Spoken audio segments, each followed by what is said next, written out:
3번에 걸쳐서 이제 오늘까지 제 그런 정욕과 탐심에 붙들려 있는 우리에게 하나님께서 어떻게든 은혜를 베푸시지만 그러나 그 은혜가 가지고 있는 이면에 그 하나님의 그 진정한 뜻을 우리가 잊지 말아야 합니다. 먼저 우리는 죄를 짓는 그 순간부터 죄가 세상에 들어왔다라고 성경이 말합니다. 그리고 죄가 사람을 다스리게 되었습니다. 내가 죄를 지었지만 그 죄가 나를 지배합니다. 내가 분명히 범죄하였지만 내가 범죄한 그 죄가 나를 짓눌러 버립니다. 내가 분명히 허물로 인하여 쓰러지고 넘어졌지만 그 죄가 나를 사로잡아 버립니다. 그래서 사람은 항상 착각하기가 그 죄가 내가 지었으니 뭔가 내가 해결할 힘이 있겠지, 혹은 내가 그 죄책감에 죄를 조금 짊어지려는 그 어리석은 생각들, 심지어 이렇게 해야지, 안 해야지, 죄를 이겨야지, 물론 그 방향은 맞을지 몰라도 그 죄를 이기고 죄를 피할 능력이 나에게 없습니다. 왜냐하면 죄가 나를 압도하는 능력이 있고 지배하기 때문입니다. 그래서 로마서 3장 9절 말씀이 이렇게 말하는 거죠. 우리 함께 선포합니다. 그러면 어떠하냐? 우리는 나으냐? 결코 아니라 유대인이나 헬라인이나 다 죄 아래 있다고 우리가 이미 선언하였느니라. 죄 아래에 있다. 죄의 지배를 당한다. 죄를 주인으로 삼는다. 죄를 따라간다. 죄를 좋아한다. 죄가 옳다고 여긴다. 또한 그 옳다고 여기는 자들의 같은 패거리가 되어서 죄가 옳다고 지켜낸다. 그것이 로마서 1장에서 3장까지의 말씀이죠. 또한 이 죄 아래 우리가 있다는 것을 하나님은 이렇게 얘기하시죠. 로마서 3장 19절 20절 말씀도 함께 선포합니다. 우리가 알거니와 무릇 율법이 말하는 바는 율법 아래에 있는 자들에게 말하는 것이니 이는 모든 입을 막고 온 세상으로 하나님의 심판 아래에 있게 하려 함이라. 그러므로 율법의 행위로 그의 앞에 의롭다 하심을 얻을 육체가 없나니 율법으로는 죄를 깨달음이니라. 죄 아래 있는 자들은 어디 아래 있냐? 율법 아래와 죄로 말미암은 그 심판 아래에 있다. 근데 그 죄인들은 그 율법 아래에 있다는 개념을 모릅니다. 율법 아래에 있다는 것은 뭐냐면 창조된 존재가 창조의 목적을 상실한 채 하나님을 만족시켜드려야 될, 영화롭게 해야 될 존재가 하나님과 관계없는 삶을 살아가는 거예요. 그래서 모든 사람이 죄인을 할 때는 단지 내가 지은 죄 혹은 내가 생각할 수 있는 그 죄의 규모만을 얘기하는 것이 아닙니다. 이 땅에 왜 존재하는 걸까요? 하나님 이 땅을 왜 지으신 걸까요? 그래서 그걸 모른다는 거예요.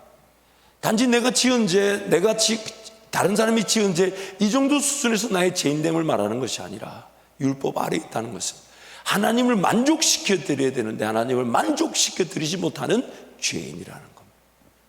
그래서 모든 사람이 다 심판 아래 처해 있다는 거예요. 그래서 하나님이 그 율법을 통해 그 죄를 깨닫게 만들어 주신다.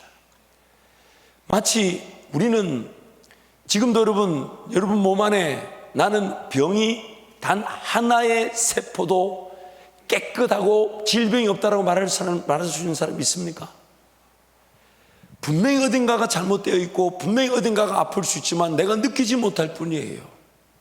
너무 안타까운 건 일치병이 드러나면 그것이 어제 없던 게 오늘 생긴 게 아니라 나도 모르게 자리 잡고 있던 것이 나를 지배하고 있다가 마침내는 가려질 수 없고 숨겨질 수 없어 터져나오는 것이 증상 아닙니까? 그래서 병원 갔을 때는 뭐라고 얘기까지 합니까?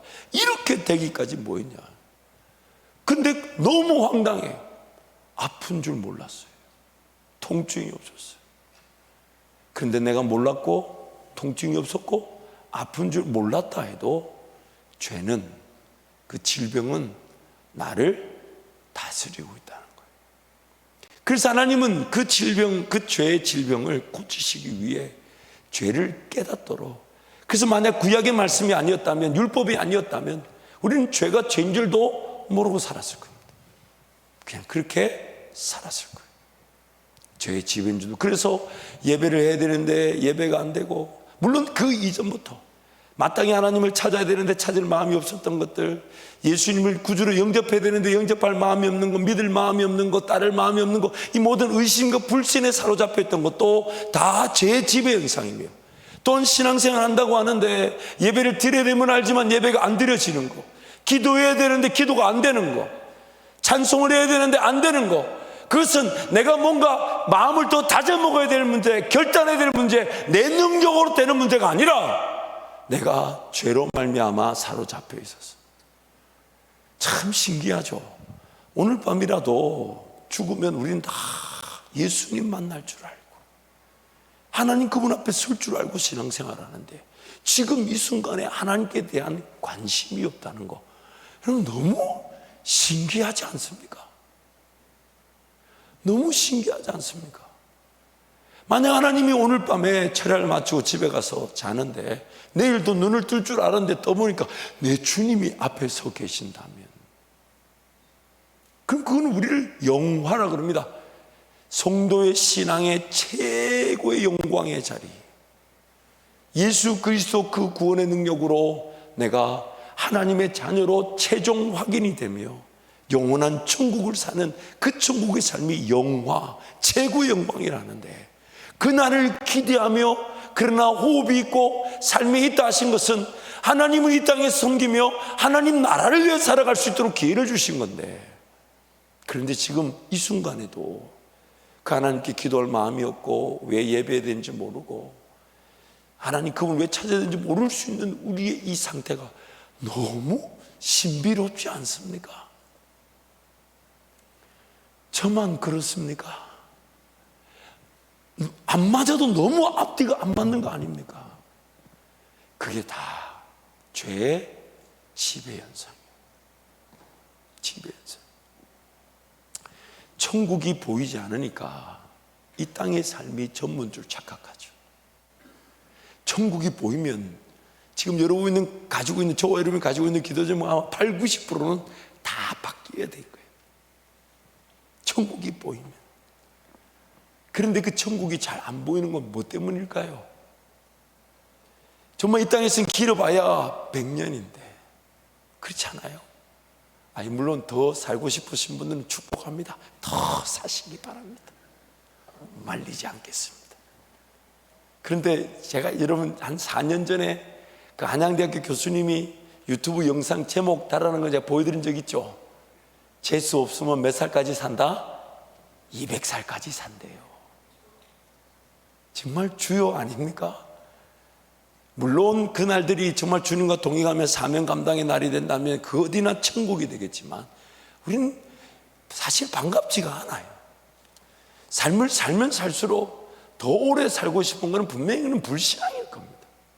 그러나 살려주신다면 하나님 나라를 위해 살겠다는 것이 우리의 신앙이겠는데, 그래서 오늘 밤이라도 주님 앞에 서면 그것이 내 삶의, 내 영혼의 제일 큰 영광인 줄 알면서도 지금 그 만날 주님에 대한 관심이 없고 음성에 대해서 기다릴 줄 모르고 인내할 줄 모르고 그냥 안 들리는가 보다, 안 만나지는가 보다, 그러면 삶을 전폐해서라도 그 하나님 앞에 기다릴 줄 알고 끝까지 목자 되신 예수님이 내 앞서 가실 거니까 그분을 바라보고 끝까지 인내할 줄 알아야 되는데 그게 안 된다는 거예요. 왜요? 죄가 나를 지배하고 있습니다. 귀를 닫아버리고 눈을 닫아버리고 마음을 닫아버리고, 그래서 마음은 늘 원이지만 육신은 그 죄의 지배에 휘둘리게 되죠. 그러니까 나중에 우리가 드릴 그 산 제사는 우리 몸을 하나님 앞에 드려라 라고 말합니다. 마음 말고요, 몸요, 몸. 그러니까 죄전에 기도하러 이 몸이 오는 거는 마음 100개보다 이 몸 한 번이 훨씬 가치 있는 거예요. 마음만 있으면 뭐합니까? 마음은 있는데 드라마 보고 있고, 마음은 있는데 야식 먹고 있고, 좀 웃어주고 이래야 되는데. 그러므로 오늘 우리의 죄 지배 현상, 이 죄가 나를 지배하고 있는데 우리가 그게 어떤 죄인지, 또 그것이 구체적으로 내가 어떻게 깨닫게 되는지, 결국 죄를 깨닫는 방법은 두 가지밖에 없다고 그랬어요.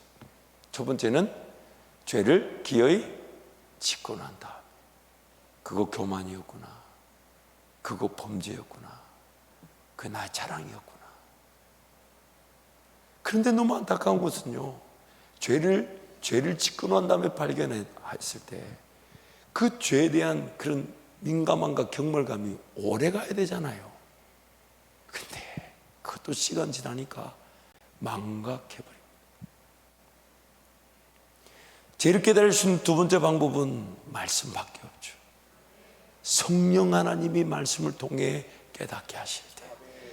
근데 그것이 우리를 진정한 죄를 싸워 이길 능력이 되게 하시고 권세가 되게 하시고 힘이 되게 하시는 거예요. 그래서 말씀을 대할 때마다 히브리서 4장의 말씀처럼 하나님 나를 찔러 쪼개어 주십시오.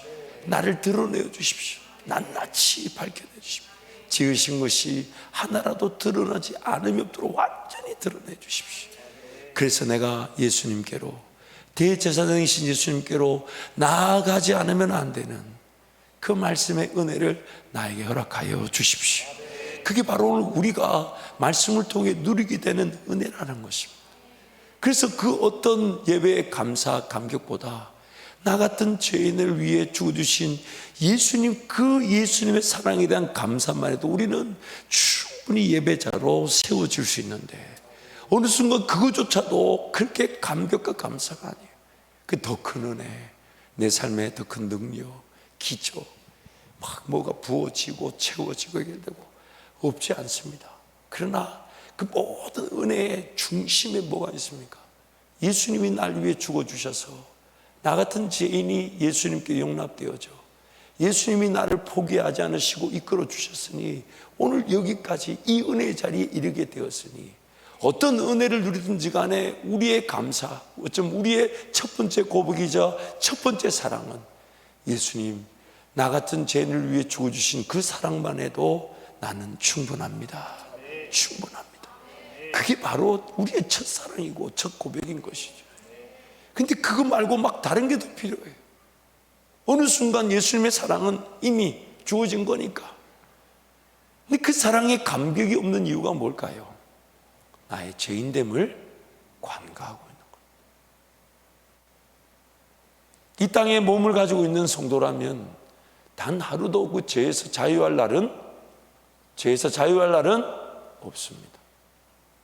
그렇다면 오늘 내 예배의 시작, 감사로 하나님께 나아갈 수밖에 없는, 감사로 예배할 수밖에 없는 그 시작은 뭐 주어지지 않아도, 없어도, 문제가 있고 어려움이 있어도 내 삶을 붙들고 계신 예수 그리스도, 예수 그리스도, 그 사랑에 대한 감사가 우리 예배의 시작이어야 되는 것이죠.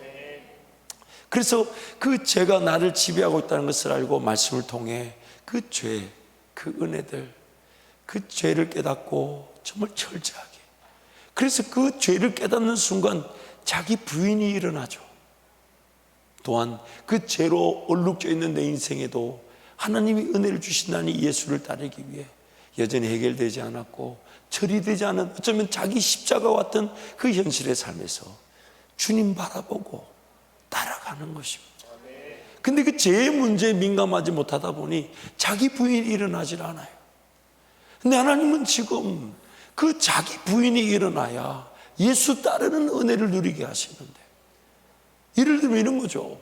나는 막 이렇게 두 손으로 뭔가 일하고 싶어 하는데 내 다리는 장애가 있다면, 그럼 하나님 입장에서는 두 손으로 일할 수 있는 기회를 먼저 주셔야 되겠습니까? 아니면 장애인 내 다리를 먼저 고쳐야 되겠습니까? 하나님 보실 때 그 분명히 내 직업의 문제, 사업의 문제, 가정의 문제 모르시지 않아요. 또한 하나님께서 복을 주셔서 내가 선교회, 교회 부흥의 주역으로 쓰임받는 내 마음 모르시지 않아요.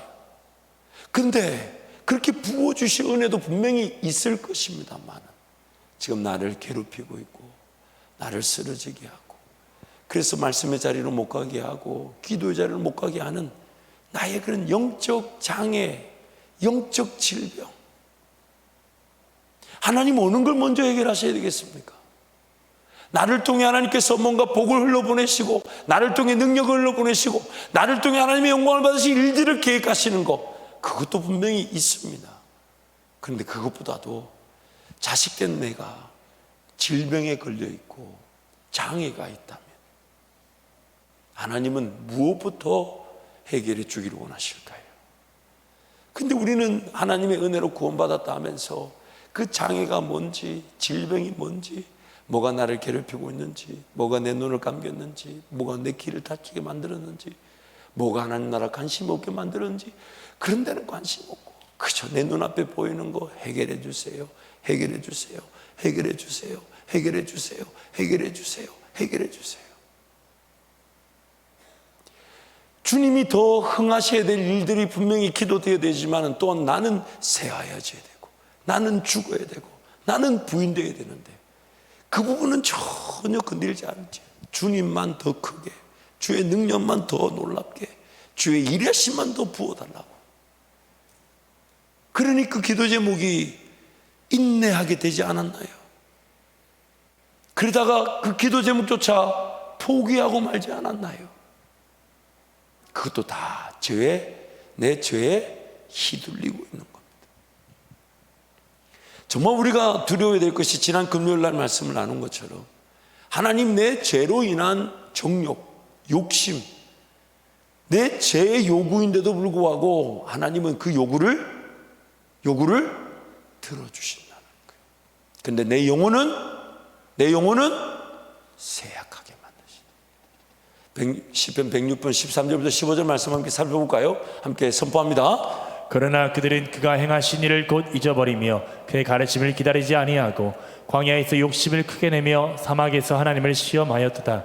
그러므로 여호와께서는 그들이 요구한 것을 그들에게 주셨을지라도 그들은 영혼은 쇠약하게 하셨도다. 이 부분에 대해서 가장 대표적인 장면이 출애굽기 16장 1절의 4절이죠. 출애굽기 16장 1절 4절 제가 한번 읽어드릴게요. 들어보세요. 이스라엘 자손의 온 회중이 엘림에서 떠나 엘림과 시내산 사이에 있는 신광야에 이르니 애굽에서 나온 후 둘째 달 15일이라. 이스라엘 자손 온 회중이 그 광야에서 모세와 아론을 원망하여 이스라엘 자손이 그들에게 이르되 우리가 애굽 땅에서 고기 가마 곁에 앉아있던 때와 떡을 배불리 먹던 때에 여호와의 손에 죽었더라면 좋았을 것을 너희가 이 광야로 우리를 인도해 내어 이 온 회중이 죽여 죽게 하는도다.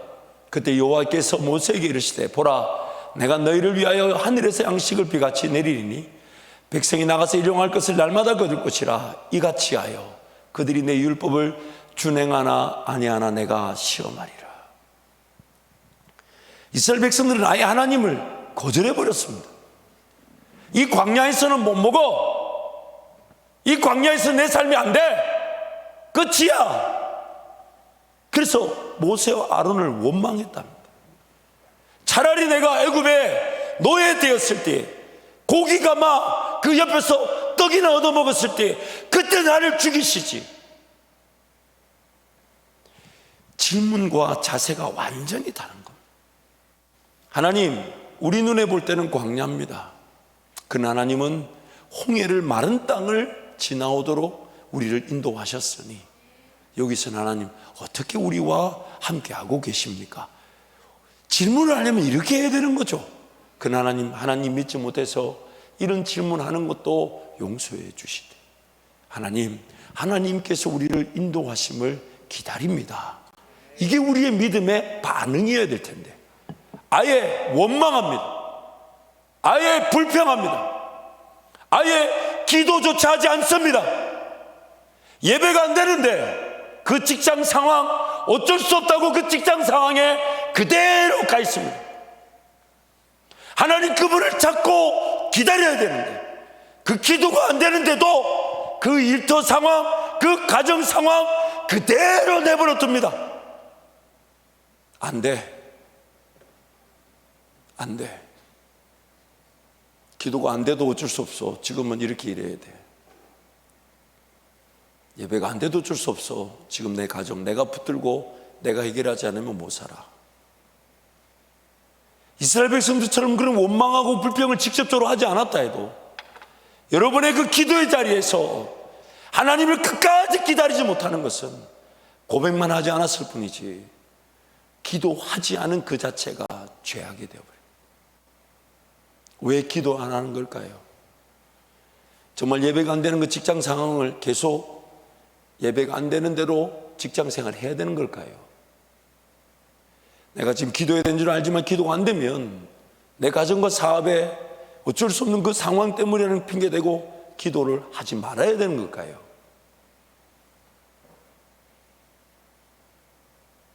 그래서 하나님이 원망하고 불평한 그들에게 그 요구를 다 들어주셨어요. 근데 이렇게 얘기하시죠. 그래, 너희들대로 원망했을 때 불평했지만 좋다, 내 먹을 걸 줄게. 그럼 너희들이 좀 잘 먹고 잘 마시면 하나님 말씀을 지킬 능력이 있는가 없는가 한번 보자. 하나님, 지금 내 일터가 좀 여유가 생기면 제가 주의 일 하겠습니다. 하나님, 지금은 좀 어려우니까 내 먹는 것이 내 미래가 안정적으로 보장이 되면 제가 주님 따르겠습니다. 근데 주님이 그래, 알았다, 그럼 내가 주어볼 텐데 너 그 먹는 게 안정적이고 내 미래가 안정적이면 그때 네가 정말 말씀을 따르고 선교하고 복음 전하는지 안 하는지 한번 보자. 이스라엘 백성들의 결론은 어떻게 됐습니까? 그들이 만나를 먹고 반석에 물을 마셨고 낮에는 구름 기둥, 밤에는 불 기둥의 보호를 받았지만 그들은 과연 율법의 말씀을 잘 지켰습니까? 잘 준행했습니까? 그들은 그 광야에서 다 죽고 말았습니다. 하나님을 원망하다가, 하나님을 불평하다가, 하나님을 시험하다가. 오늘 내 삶에 하나님이 지금 말씀을 통해 우리를 경각시켜 주시는 것은, 여러분, 내가 내 죄의 정욕과 탐심에 의해 기도하고 요구하는데도 하나님은 그것을 들어주신다는 거예요. 들어주신다. 그리고 내 영혼을 세약하게 하셔서 내 영혼의 갈급함과 목마름과 배고픔을 배우게 하시지만, 그런데 영혼의 그 목마름과 갈급함과 배고픔을 배고픈 줄 모르고 목마른 줄 모른 채 살아가는 오늘 우리의 안타까움을 지금 하나님의 말씀을 통해 우리에게 지적하고 계신 것, 보여주고 계신 것입니다. 내가 깨닫지 못했다 할지라도 나의 기도와 요구가 죄로 인한 정욕과 탐심에 의한 것이라면, 이거 두려운 질문이죠. 하나 더 붙여볼까요? 내가 깨닫지 못했다 할지라도 나의 기도와 요구가 죄로 인한 정욕과 탐심에 의한 것이라면, 그런데 하나님께서 들어주시는 것이라면, 하나님께서 들어주시는 것이라. 그래서 오늘 본문 말씀을 정한 겁니다. 오늘 본문 사무엘상 8장 1절 9절 말씀을 우리 한 번 더 같이 한번 읽을까요? 함께 선포합니다. 사무엘이 늙음에 그의 아들들을 이스라엘 사사로 삼으니 장자의 이름은 요엘이요 자자의 이름은 아비아라. 그들이 브엘세바에서 사사가 되니라. 그의 아들들이 자기 아버지의 행위를 따르지 아니하고 이익을 따라 뇌물을 받고 판결을 굽게 하니라. 이스라엘 모든 장로가 모여 라마에 있는 사무엘에게 나아가서 그에게 이르되, 보소서, 당신은 늙고 당신의 아들들은 당신의 행위를 따르지 아니하니 모든 나라와 같이 우리에게 왕을 세워 우리를 다스리게 하소서 한지라. 우리에게 왕을 주어 우리를 다스리게 하라 했을 때에 사무엘이 그것을 기뻐하지 아니하여 여호와께 기도하매, 여호와께서 사무엘에게 이르시되, 백성이 내게 한 말을 다 들으라. 이는 그들이 너를 버림이 아니요 나를 버려 자기들의 왕이 되지 못하게 함이니라. 네가 그들을 애굽에서 인도하여 낸 날부터 오늘까지 그들이 모든 행사로 나를 버리고 다른 신들을 섬김같이 내게도 그리하는도다. 그러므로 그들의 말을 듣되 너는 그들에게 엄히 경고하고 그들을 다스릴 왕의 제도를 가르치라. 내가 잘못된 기도를 하고 있다면 하나님께서 그것을 거절하시면 좋겠는데. 그래서 우리 종종 그런 기도 하잖아요. 하나님, 이 길이 아니면 이 길을 막아달라고. 어떻게 해요? 어떻게 해요? 어떻게 막아요? 그럼 다음부터 더 깨어 기도하려고 하지 않아요. 다음부터 더 말씀에 귀를 기울여 하지 않아요. 왜? 내가 잘못된 길을 가면 하나님이 쫙 막아줄 텐데. 하나님 이거 아니야 라고 발걸음을.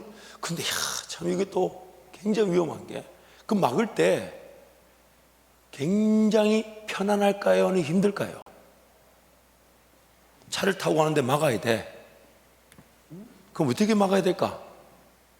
갑자기 시동이 꺼져서 스르르 하고 벽에 서주면 감사한데, 뭐가 이렇게 막아야 된다면, 지금 제가 뭔 말하는지 아시겠죠? 주님이 지금 원하시는 것은 영적인 분별력이죠. 복 있는 사람은 악인의 길을 쫓지 아니하고 죄인들의 길에 서지 아니하고 오만한 자의 자리에 앉지 않고. 왜요? 그 악인들을 깬 줄 알고 죄인들의 길인 줄 알고 오만한 자의 자리인 줄 알죠. 그래서 복 있는 사람은 주야로 말씀을 묵상하는도다. 저는 시냇가에 심은 나무가 시절을 쫓아 과실을 맺음같이 그 행사가 다 형통하고, 그러나 악인들은 그렇지, 바람에 나는 겨와 같다. 그분께 심겨져 있고 그분께 연결되어져 있어서 그 하나님의 지혜와 하나님의 지식으로 자라가죠, 성장하죠, 성령으로 충만하죠. 그 사람들의 특징이 뭐냐면 하나님의 뜻, 즉 주의 선하시고 온전하시고 기뻐하신 뜻이 무엇인지 분별할 줄 아는, 그게 거룩한 산제사, 우리가 드릴 죄 예배라고 성경이 말씀하고 있죠. 그러므로 오늘 우리의 삶의 관건은 내가 잘못된 선택을 하면 하나님 막아달라, 물론 그 기도도 들어주실 때가 있어요. 근데 그 기도 그렇게 하나님 원치 않으세요. 끝까지 기다리는 거죠. 하나님 이게 옳은 일입니까? 맞는 겁니까? 이런 걸 계획해도 됩니까? 그리고 계획된 일이 이렇게 진행이 돼도 됩니까? 이렇게 감당해도 될까요? 분명히 하나님의 뜻에 따라 시작된 줄 알고 왔는데 지금이라도 안 일하신다면 내려놓게 도와주십시오. 제 스스로 포기하게 도와주십시오. 왜냐하면 이 시간이라도 아껴야 되니까. 근데 그걸 모르고 끝까지 붙들고 있으면 어떡하겠어요? 하나님이 그거를 붙들고 있는 그 시간을 간간히 도와주신다니까. 내 선택과 내 결정을 가로막지 않으십니다. 나의 죄로 인한 선택인데도 하나님은 그 선택을 용납해 주십니다. 만약 하나님이 나의 잘못된 결정과 선택을 가로막으셔야 했다면 하와가 선악과 따먹을 때 그 나무를 뽑아버리든지 하와의 팔을 쳐버리든지 막으셔야 되는데 안 막으셨어요. 오늘 우리가 정말 두려워해야 될 게 뭐냐면, 내가 지금 이렇게 기도하고 내가 이렇게 요구하고 내가 이렇게 바라고 내가 이렇게 소원하는 게 내 정욕과 담심에 의한 건데, 그걸 하나님께 이루어 달라고 말할 수가 있고, 그걸 가지고 하나님의 영광이라는 그런 목적을 덮으셔 가지고 나도 모르게 그것이 우상이 되어져 가고 있을 수 있습니다. 평생 우리의 죄가 우리를 지배하고 있다 보니까 우리가 하나님의 은혜를 얻지 못하는 이유를 야고보서에서는 이렇게 두 가지를 얘기하죠. 너희가 구하지 않아서 그렇다. 그런데 구하지 않는 거, 하나님을 찾지 않는 거, 하나님 은혜를 바라지 않는 거, 그것도 너무너무 안타까운 죄의 지배이지만 더 안타까운 것은 구하여도 얻지 못한다. 왜요? 정욕으로 쓰려고 잘못 구하기 때문에. 이스라엘 백성들이 왕을 구하는 일은 분명히 잘못된 것. 분명히 성경이 뭐랍니까? 사무엘 너를 버린 것이 아니라 하나님을 버린 것이다. 그래서 이제 읽지 않았지만 그 이후에 너희들에게 열방처럼 왕이 세워지게 되면 그 왕이 너희들을 엄청나게 괴롭힐 거다. 너희는 그들의 종이 될 것이고 너는 그 왕을 섬기느라 엄청나게 인생이 힘들고 지치게 될 것이다. 그러면서 그 폐단, 그 병폐, 그 왕 제도에 대한 그런 아픔, 문제, 이런 걸 쭉 얘기 다 하죠. 그래도 너희들 왕을 세우겠냐? 이스라엘 백성이 뭘 합니까? 끝까지 세운답니다. 끝까지 세운다. 그래서 하나님이 분명히 잘못된 건데, 분명히 잘못된 선택인데 왕을 세우는 일을 허락하십니다. 용납하십니다. 세워라. 그리고 그 세우는 일에 만약 하나님의 마음에 합한 사람 다윗을 끌고 왔다면 이스라엘 백성들이 그때 그 영적 형편으로는 다윗을 알아봤을까요? 아니면 비웃었을까요? 15살짜리 들판에서 양치는 소녀. 그래서 그들이 원하는 대로 세우라 해서 세운 사람이 누구였습니까? 그들보다 머리가 하나 더 높고 체격이 좋았던 사울이었어요. 그런데 여러분, 그 사울의 끝이 어떻게 됐습니까? 그 사울의 끝이 어떻게 됐습니까? 지금 하나님이 분명히 이스라엘의 왕이 되셔서 그들에게 왕은 하나님이셔야 되는데 그들이 사무엘의 아들들이 이게 판결을 굳게 하기 때문에 그러면 하나님께서 판단해 주십시오. 하나님이 세우신 자들이니 하나님이 직접 처리해 주십시오. 이게 기도 제목이어야 될 텐데 우리도 열왕들처럼 왕을 세워달라고. 우리도 열왕들처럼 왕을 세워. 자기가 판단하고 자기가 선택하고 자기가 결정해 버렸어요. 근데 하나님이 그 선택과 결정을 용납해 주시고 들어주신다는 거예요. 그래서 왕의 제도를 쫙 설명하고 난 다음에 너희들 이래도 왕을 세우겠냐니까 이스라엘 백성들이 세우겠다니까 사무엘상 12장에 보면 사무엘이 이렇게 얘기하죠. 12장 17절부터 25절인데요 한 절씩 교독합니다.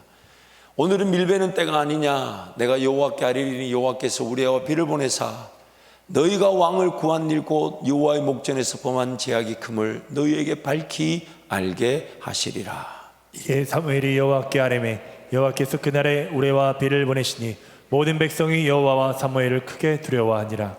모든 백성이 사무엘에게 이르되 당신의 종들을 위하여 당신의 하나님 여호와께 기도하여 우리가 죽지 않게 하소서. 우리가 우리의 모든 죄에 왕을 구하는 악을 더하였나이다. 사무엘이 백성에게 이르되 두려워하지 말라. 너희가 과연 이 모든 악을 행하였으나 여호와를 따르는 데에서 돌아서지 말고 오직 너희의 마음을 다하여 여호와를 섬기라. 돌아서서 유익하게도 못하며 구원하지도 못한 어떤 것을 따르지 말라. 그들은 어땠니라. 여호와께서는 너희를 자기 백성으로 삼으신 것을 기뻐하셨으므로 여호와께서는 그의 크신 이름을 위해서라도 자기 백성을 버리지 아니하실 것이요 나는 너희를 위하여 기도하기를 쉬는 죄를 여호와 앞에 결단코 범하지 아니하고 선하고 어려운 길을 너희에게 가르칠 것인지요. 너희는 여호와께서 너희를 위하여 행하신 그 큰 일을 생각하여 오직 그를 경외하며 너희의 마음을 다하여 진실이 섬기라. 함께 합니다. 만일 너희가 여전히 악을 행하면 너희와 너희 왕이 다 멸망하리라. 아멘. 근데 너무 안타까운 것은 분명히 그 사무엘이 기도한 우레가 밀베는 때 우레가 떨어졌는데도 이스라엘 백성들이 자신들이 왕을 구하는 일을 철회하였습니까? 아니면 끝까지 갔습니까? 철회하였습니까? 끝까지 갔습니까? 끝까지 갔습니다. 이게 오늘 이 말씀을 통해 우리가 두려워해야 될 내용입니다. 우리가 두려워해야 될 내용. 그래서 사무엘이 이렇게 표현하죠. 나는 기도하기를 쉬는 죄를 범하지 않겠다. 항상 하나님 앞에 달려나올 수밖에 없는 이유가 어떤 죄가 나에게 또 숨어 있어서 기승을 부릴지 모르며 어떤 죄가 나를 짓누르고 있어서 기도해야 되는데 기도가 안 되는데도 그냥 살아가게 만들고 있는지, 심지어 뭔가 삶의 새로운 일을 계획하고 하나님 은혜를 사모하고 하나님의 능력을 구한다 하면서도 내 정욕과 탐심에 그걸 구하고, 그래서 지금 당장 뭔가 직업을 정하거나 일들을 정할 때도 하나님 그분이 나에게 목적하신 바 하나님의 사명에 따라 그것이 결정되도록 그까지 인내하고 그까지 바라보고, 차라리 죽으면 죽을지언정 그 밥그릇을 쉽게 결정하지 않는 건데 당장에 자식 새끼들 우니까 이거라도 해야 되는 거 아니냐, 당장에 내 삶을 살아야 되니 이거라도 정해야 되지 않느냐. 근데 하나님이 그거를 허용하십니다. 도우십니다. 은혜를 주십니다. 그리고 그 길, 그 직장, 그 사업 가면 내 영혼이 쇠약해져 있어 기도가 안 됩니다. 예배가 안 됩니다. 내일이라도 오늘 밤이라도 주님 만난 줄 알지만 천국에 대한 소망도 없습니다. 복음을 전하고자 하는 열정도 식어져 있습니다. 그들이 원하는 것을 주셨을지라도 그들의 영혼을 쇠약하게 만드시더라. 사랑하는 성도 여러분, 우리가 날마다 깨어 기도해야 되는 것은 다름 아닌 오늘 또 내 삶에 어떤 죄가 어떻게 기승을 부리며 나를 짓누르고 있는지 모르기 때문이고, 근데 그것이 해결되지 않으면 하나님 나라가 보여지지도, 하나님의 꿈을 사모하지도, 하나님의 영광을 기다리지도 않습니다. 결국 보아야 될 걸 못 보면 우리 눈에 보이는 건 세상살이입니다.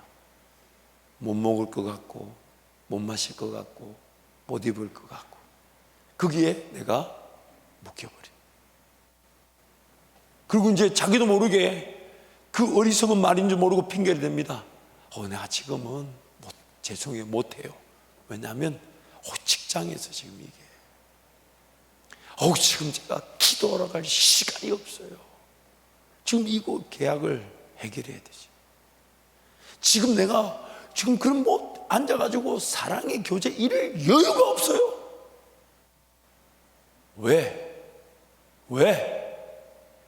왜라는 질문을 던져봐야 될 텐데. 왜? 그 상황에 하나님은 정말 하나님이 되시는 겁니까? 그 안 되는 일에 과연 하나님도 안 된다 하신 겁니까? 그 어려운 일이 과연 하나님께도 어려운 일입니까? 하나님을 하나님으로 인정하지 않는 거죠. 그런 나도 하나님은 끊임없이 포기하지 못하시고 사랑하셔야 되니 어떻게든 그래도 끌고 가시죠. 끌고 가셔서 어떻게든 예배를 드릴 수 있도록, 기도할 수 있도록 이렇게 도와주기를 원하시지만, 그 죄에 짓눌려서 그 예배가 기도가 안 되는데도 그냥 그렇게 살아가려고 하는 것이 예수 안 믿는 사람들의 얘기가 아니라 예수 믿는다는 우리의 얘기입니다. 나의 얘기예요. 나의 얘기. 말씀을 읽어야 되는데 말씀이 안 펴져요. 기도하러 가야 되는데 골고다 언덕처럼 안 올라가져요. 왜요? 죄가 나를 짓누르고 있는 거죠. 그러므로 이 죄를 깨닫기 위해 오늘 우리에게 주시는 은혜가 뭡니까? 말씀의 자리, 성령의 인도하심, 성령의 도우심, 기도의 자리. 살기 위해 말씀의 자리, 기도의 자리 우리를 만들어 주신 것이죠. 그래서 그때 가서 하나님 살려주세요, 하나님 고쳐주세요, 하나님 회복시켜주세요, 보여주세요, 들리게 해주세요, 알게 해주세요. 다른 그 어떤 것보다 지금 예배할 수 있음이 감사가 되게 하시고, 기도 응답을 떠나 내가 지금 기도할 수 있다는 것이 행복하게 해주십시오. 하나님 도와주세요, 도와주세요, 도와주세요, 도와주세요, 도와주세요. 그것이 우리 영혼이 마땅히 질러야 될 소리고 외침인 것이고, 근데 하나님은 그 기도의 자리를 얼마나 우리보다 더 기뻐하십니까? 얼마나 즐거워하십니까? 얼마나 그 말씀의 자리에서 우리에게 말씀하고 싶어 하십니까? 얼마나 우리에게 들려주고 싶어 하십니까? 그래서 그 하나님은 그 말씀과 기도의 자리에서 우리를 얼마나 응대해 주십니까? 내 정욕과 욕심에 의한 기도 제목이고 요구인데도 들어주신다면, 하물며 말씀의 자리에서 말씀의 은혜를, 기도의 자리에서 기도의 은혜를 삼아온 우리에게는 더하지 않으시겠습니까? 그래서 성경이 이렇게 말하잖아요. 자기 자식 그 아들을 아끼지 아니하고 내어주신 분이 뭘 더 아낄 게 있겠느냐. 그래서 이렇게 하잖아요. 후히 주시고 꾸짖지 아시하는 그분께 구하라, 그분께 구하라. 그리하면 주시리라, 그리하면 주시리라, 그리하면 주시리라. 그러면 오늘 내가 사모해야 될 것은 다름 아닌, 하나님 내 죄로 인하여 짓눌러져 있는 채 살아가지 않도록 도와주옵소서. 죄를 깨닫게 하여 주십시오. 제 자리에서 하나님을 찾게 도와주십시오. 나를 깨워주십시오. 그리고 누군가 나를 도와 기도의 자리로 나를 끌고 갈 수 있도록 동력자를 붙여주십시오. 기도의 영을 부어주십시오. 내 잠자리에서 기도하게 하여 주시고, 내 일터에서 기도하게 하여 주시고, 내가 핸들을 붙잡고 하는 차 안에서 기도하게 하여 주시고, 주의 전에 달려나가 기도할 수 있도록 하나님 도와주옵소서. 끊임없이 하나님 나에게 은혜를 베풀어 주옵소서. 그것이 우리가 마땅히 기도해야 될 제목인 것입니다. 마땅히. 그래서 오늘 하나님 우리의 정욕과 탐심이 그렇게 발견되어지고 그렇게 처리되어지는데, 이 발견되어지고 처리되어지는 것도 얼마나 놀라운 은혜가 있는지 몰라요. 발견되어지는 것도 보면 기회에 쓰러지거나 혹은 말씀을 통해서 나에게도 이런 교만이 있고, 나에게도 이런 정욕이 있겠고, 나에게도 이런 탐심이 있겠구나. 그래서 그걸 발견되어져 그것 자체를 하나님께 올려드리고 해결해 달라고 기도해서 하나님 은혜를 누리는 경우도 있겠지만은, 어떤 정욕과 어떤 욕심이 나를 괴롭히는 줄 모르지만은 성령 하나님이 오늘 너 이거 한번 해볼래? 성령 하나님 너 이거 한번 순종해 볼래? 성령 하나님 너 오늘 이 길 한번 따라와 볼래? 그래서 그 길 따라갔더니 내 정욕과 탐심의 그런 문제들이 해결되어지게 하신다는 생명의 성령의 법이 죄와 사망의 법에서 우리를 해방시켰다고 말씀해요. 그래서 얼마나 은혜입니까? 하나님은 우리와 다투지 않으십니다. 죄와 다투지 않으십니다. 어떻게든 더 은혜를 주셔서 하나님을 맛보는 그 기쁨으로 더 맛보도록. 그래서 뭔가 시간을 구별하는 것이 어쩔 수 없이 막 시간을 구별하는 게 아니라 그 영광을 맛보고 그 임재를 맛보고 그 인도하심을 맛보고 그 은혜를 맛보게 될 때 더 맛보고 싶어서 우리에게 그 맛보는 즐거움으로 그 죄와 다투고 죄와 싸우고 죄를 이기고 이럴 시간조차 없도록 주님께 붙들려 갈 수 있는 성령 충만의 은혜를 주시기를 원하시죠. 그러나 또한 말씀을 통해 우리 자신들을 발견하고 정욕인 줄 알고 탐심, 왜 그걸 깨달을 때 다음에 그런 것을 경계할 줄 알고 그것을 인식할 줄 아는 능력이 생기죠. 그러므로 오늘 우리가 정말 사모해야 될 은혜는 말씀을 통하여 나의 죄인됨을 깨닫는 겁니다. 구약에 있는 이스라엘 백성들의 이야기가 누군가의 얘기가 아닌 나의 얘기예요. 나에게 이미 일어났고 이미 일어나고 있는데 내가 모르거나 반드시 일어나게 될 죄의 문제죠. 그래서 하나님 그 죄 정말 철저하게 이 죄를 잊지 않게 도와주시고 나를 지켜주십시오. 또한 나의 정욕과 탐심에 의한 요구인데도 하나님이 그걸 들어주실 때 그러나 내 영혼의 갈급함을 기억하게 도와주십시오. 내 영혼이 목마를 때 목마름을 알게 해주시고 내 영혼이 메마르고 배고플 때 그 메마름과 배고픔을 깨닫게 하여 주십시오. 깨닫게 하여 주십시오. 깨닫게 하여 주십시오. 쇠약해져간 내 영혼을 그냥 내버려 두지 마시고 하나님 달려 나올 수 있도록 영적인 건강의 청시도로 알고 신호로 알고, 내가 이렇게 메말라 있는 대로 내버려 두면 안 되지, 내가 이렇게 쇠약해진 내버려. 그래서 막 주변에 사역자들한테 전화해서 나를 위해 기도해 달라고 그러고, 그래서 오늘 밤에 같이 기도하러 가달라고 부탁하고, 그래 내가 지금 발걸음을 떼는데 집에서 나갈 힘이 없다 그러면 사역자 보고 좀 오라 해가지고 집에 가서 그 끄집고 나온다. 그 데리고 나와가지고 그 기도의 자리 가서 하나님 살려주십시오. 살려주십시오. 살려주십시오. 여러분, 그렇게 해서 안 살아나는 사람을 본 적이 없습니다. 그렇게 해서 하나님이 안 살려주신 경우를 본 적이 없어요. 무엇보다도 하나님이 싫어하시고 하나님을 버리는 선택인데도 그것이 끝까지 이루어지기로 그렇게 착각하는 제가 되지 않도록 끝까지 왕을 버린 일이 분명히 잘못된 것을 알면서도 끝까지 왕을 세우랬던 그 어리석음이 나의 어리석음일 수 있으니까 하나님 긍휼히 여겨주십시오. 그래서 끝까지 어제 하나님 말씀하셨다 해도 오늘 내가 그것이 하나님 오늘 나의 뜻이 아닐 수 있습니다. 하나님 분명히 어제 나에게 그 일 하자라고 말씀하셨다 할지라도 오늘 아닐 수 있습니다. 어제까지 30년 40년 일했던 직장이랄지라도 오늘은 이 길 가자 하시면 저는 그 길을 가기를 원합니다. 왜요? 그 길에서 능력이 있고 그 길에서 권세가 있고 그 길에서 준비됨이 있고 그 길에서 하나님의 임재가 있고 그 길에서 하나님의 평안이 있을 거니까. 이 30년 내가 직접 했던 직장에서 맛볼 수 없는 하나님의 기적이 있을 거니까. 그게 항상 우리의 기도의 자리죠. 자기를 부인하고 자기 십자가 지고 주님을 따르는 거. 그래서 갈라디아서 5장 24절이죠. 24절, 25, 26절 석절 말씀 함께 선포합니다. 그리스도 예수의 사람들은 육체와 함께 그 정욕과 탐심을 십자가에 못 박았느니라. 만일 우리가 성령으로 살면 또한 성령으로 행할지니 헛된 영광을 구하여 서로 노엽게 하거나 서로 투기하지 말지니라. 아멘.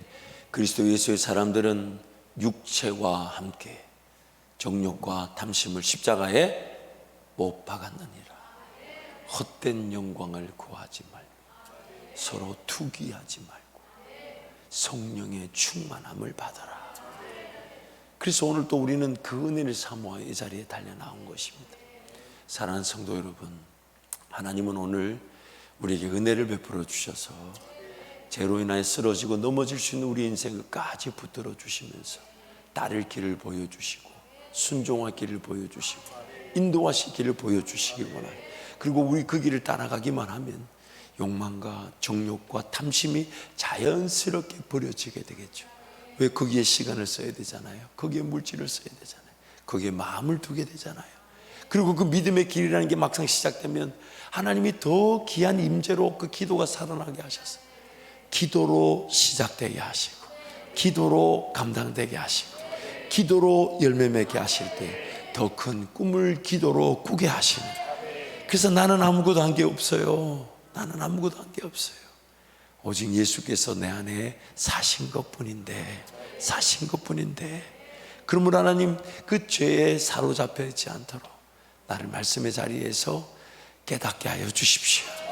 잘못된 요구가 하나님께서 용납하실 수 있다는 것을 기억하고, 하나님 잘못된 요구, 잘못된 정욕, 잘못된 탐심 붙들고 하나님의 영광을 구하는 것인 양 착각하지 않게 하여 주시고, 매 순간 하나님 이것은 어떻습니까? 이건 어떻게 할까요? 저건 어떻게 할까요? 저건 어떻게 할까요? 그러다 보면 또 뭔가 붙들고 있는 게 있고 진행하는 게 있고 감당하는 게 있을 때 하나님 더 잘 감당되게 도와주세요. 귀한 열매를 맺게 도와주세요. 또한 계획된 것이 이루어지게 하시되 그 이상의 은혜도 베풀어 주십시오. 그게 주님과의 소통인 것이죠. 이루어 달라라는 기도보다는 하나님의 뜻이 무엇입니까라고 물을 수 있는, 그것이 오늘 내가 주님께 온전히 담겨지는 그릇처럼 하나님 주인의 쓰심에 합당한 인생이 되는 것입니다. 이 시간 한번 동성으로 같이 기도하겠습니다. 여러분 기도하실 때 하나님 말씀의 자리가 살아날 수 있도록 도와주십시오. 나를 발견하게 하시고 나를 깨닫게 하시는 하나님의 말씀의 자리, 그리고 기도의 자리가 살아나게 하여 주십시오. 기도도 안 되고 예배도 안 되고 전도도 안 되는 내 육신의 쇠약함을 내버려 두지 않게 하여 주시고, 말씀의 자리로, 기도의 자리로, 또한 내 영혼을 살리시는 은혜의 자리로 저를 인도하여 주옵소서. 주님 잡고 함께 통성으로 기도합니다. 주여